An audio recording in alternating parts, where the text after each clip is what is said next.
कभी आपने अपने अंदर एक ऐसी अनजानी शक्ति को महसूस किया है जो आपको खुद से ही एक सवाल करने पर मजबूर कर दे? क्या मैं वही हूं जो मैं सोचता हूं?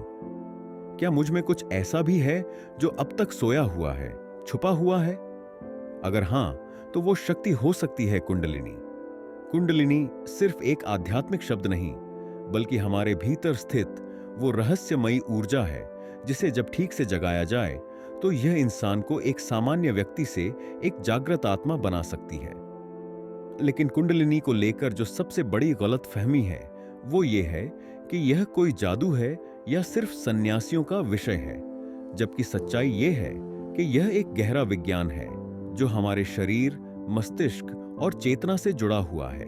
कुंडलिनी की कल्पना भारत की प्राचीन योग परंपराओं से जुड़ी है। संस्कृत में कुंडलिनी का अर्थ है कुंडली मारकर बैठी हुई शक्ति। इसे आमतौर पर एक सर्प के रूप में दर्शाया जाता है जो हमारी रीढ़ की हड्डी के मूल में छुपी होती है, और जब वो जागती है तो एक एक कर सभी चक्रों से गुजरती हुई सिर के शीर्ष सहस्रार चक्र तक पहुंचती है। लेकिन यह सारा विवरण केवल प्रतीकात्मक नहीं है। इसके पीछे एक गहरा न्यूरोलॉजिकल और साइकोफिजिकल विज्ञान है जिसे समझना बेहद जरूरी है। जब हम जन्म लेते हैं तब कुंडलिनी हमारे अंदर निष्क्रिय अवस्था में होती है। यह ऊर्जा मुख्यतः हमारी रीढ़ की हड्डी के निचले हिस्से, जिसे मूलाधार चक्र कहते हैं, वहां स्थित होती है। वैज्ञानिक दृष्टि से अगर देखा जाए तो यह स्थान हमारा रूट नर्वस सिस्टम होता है, जहां से संपूर्ण शरीर को ऊर्जा और संदेश भेजने वाले तंत्र चलते हैं। जब कोई व्यक्ति गहन साधना जैसे प्राणायाम, ध्यान और संयमित जीवन शैली अपनाता है, तब शरीर की कोशिकाएं, नाड़ियां और मस्तिष्क का वेव पैटर्न बदलने लगता है।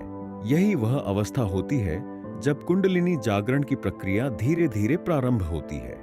जब कोई साधक गहराई से ध्यान करता है तो उसकी सांसों की गति धीमी हो जाती है, मन स्थिर होता है और मस्तिष्क की तरंगें, विशेषकर थीटा और अल्फा वेव्स, सक्रिय होने लगती हैं। ये वे तरंगें होती हैं जो हमारे अवचेतन मन से गहरा संबंध बनाती है। उसी क्षण शरीर के भीतर छिपी हुई यह ऊर्जा जो अब तक स्थिर थी, गति में आने लगती है।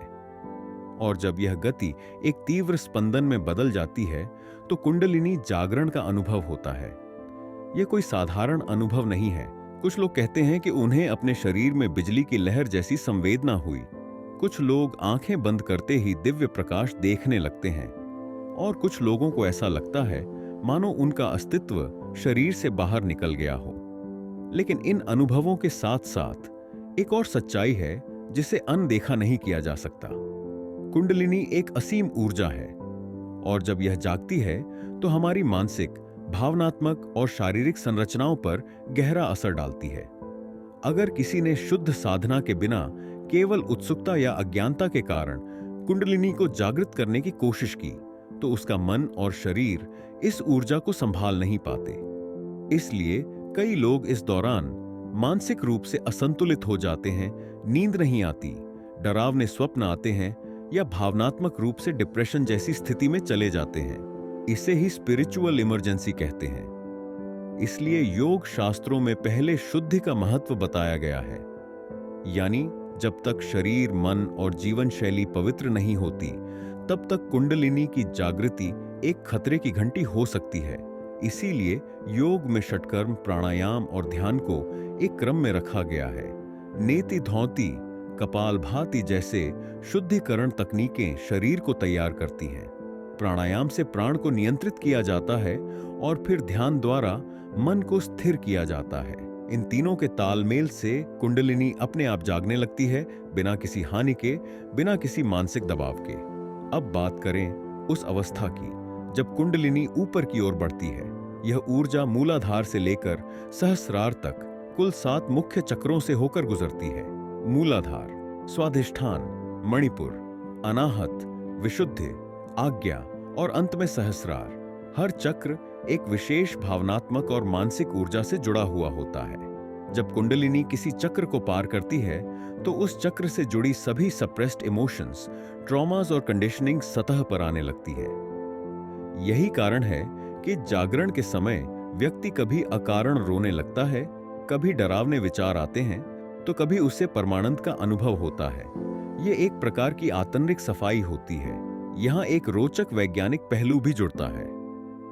वैज्ञानिकों ने ऐसे व्यक्तियों पर शोध किया है जिनमें कुंडलिनी जागरण हुआ है। ईजी स्कैन में पाया गया कि उनके मस्तिष्क के कुछ हिस्से, विशेषकर पीनियल ग्रंथि, थैलेमस और हाइपोथैलेमस, सामान्य से अधिक सक्रिय हो गए थे।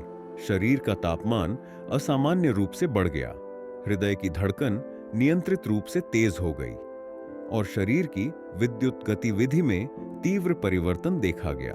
यह सब दर्शाता है कि कुंडलिनी कोई कल्पना नहीं, बल्कि हमारे शरीर की बायो इलेक्ट्रिक एनर्जी सिस्टम का एक महत्वपूर्ण हिस्सा है।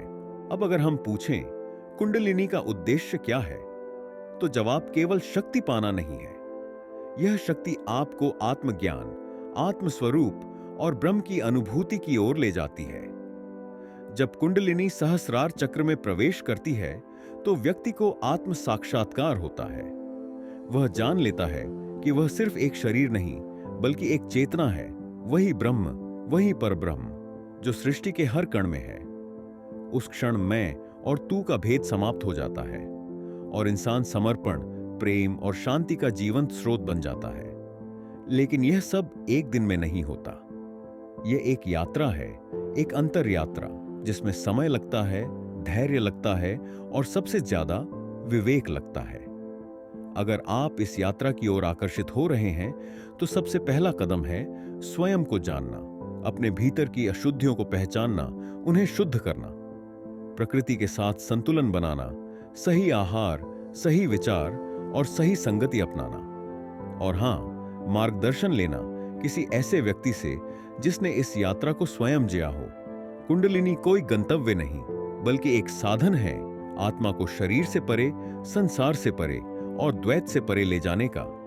और जब यह ऊर्जा पूरी तरह सक्रिय हो जाती है तो जीवन में वो परिवर्तन आता है जिसे साधक मोक्ष या एनलाइटमेंट कहते हैं। तो यह था कुंडलिनी जागरण के पीछे छिपा विज्ञान, एक ऐसा विषय जो जितना रहस्यमय है उतना ही वैज्ञानिक भी।